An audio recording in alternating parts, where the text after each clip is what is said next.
যদি কখনো দুধ জাল করতে গিয়ে সেটা ছানায় পরিণত হয়ে যায়, তখন আমরা সেই ছানাটা কি করি? ফেলে দিই। আজকে থেকে আর ফেলে দিবেন না। সেই ছানা দিয়েই আমি তৈরি করে দেখাবো দুর্দান্ত স্বাদের একটা ডেজার্ট। কখনো ভাবতেই পারবেন না যে এরকম ফেলে দেওয়া জিনিস দিয়েই এত মজার একটা ডেজার্ট তৈরি করা যায়। আমি আগে ফেলে দিতাম, তবে যখন থেকে এরকম আমি তৈরি করা শিখেছি তখন থেকে আর কখনো ফেলে দিই না। প্রথমে আমি ছানাটা ছেঁকে নিয়েছি পানি দিয়ে। আর এখানে কিন্তু 1 লিটার দুধের ছানা। 1 টেবিল চামচ দিয়েছি ময়দা, আর সাথে দিয়েছি হাফ চা চামচ কর্নফ্লাওয়ার, আর অল্প একটু বেকিং সোডা। এখন খুব ভালো করে মিক্স করে নিচ্ছি সব কিছু। এই ছানার সাথে একদম ভালো করে মেখে নিচ্ছি।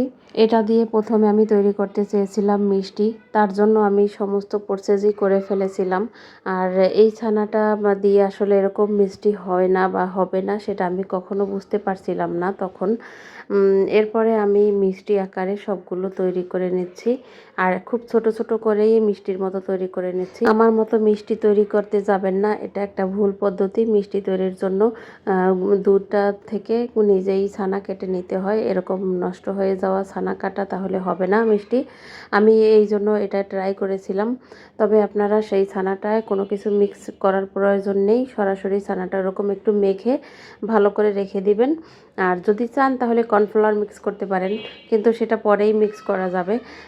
আমি এখন এই মিষ্টিগুলো দিয়ে দিচ্ছি। প্রায় 2 কাপ পানি দিয়ে সাথে আমি 1 কাপ চিনি দিয়েছি। এখন মিষ্টিগুলো দিয়ে একটু ভালো করে জাল করে নেব। তো যখনই আমি জাল করতে গেছি তখনই মিষ্টিগুলো একেবারে ভেঙে চুরে গেছে। এরপরে আমি কি করব ভেবে পাই নাই। তারপরে আমি মিষ্টিগুলো ভালো করে ভেঙে একেবারে মিক্স করে নিচ্ছি। আপনারা এই পর্যায়ে চিনির শিরাটা যখন দিবেন তখনই ছানাটা দিয়ে দিবেন। ছানাটা দিয়ে খুব ভালো করে মিক্স করে নেবেন। আর মিক্স হয়ে গেলে তারপরে আমি এখানে দিয়ে দিচ্ছি কর্নফ্লাওয়ার। 2 টেবিল চামচ কর্নফ্লাওয়ার অল্প একটু পানিতে গলিয়ে তারপরে এটা দিয়ে দিচ্ছি। দিয়ে এখন খুব ভালো করে আমি নাড়াচাড়া করে শক্ত করে নেব, মানে মোটামুটি। এরপরে 1 টেবিল চামচ ঘি দিয়ে দিচ্ছি। এখন আবার একটু ভালো করে এইটা একটু শক্ত ভাবে তৈরি করে নেব, যাতে একটু জমাট বাঁধার মতো হয়। তারপর একটু শক্ত হয়ে গেলে আমি একটা বাটিতে নামিয়ে নর্মাল ফ্রিজে রেখে দিচ্ছি প্রায় 3-4 ঘন্টার জন্য।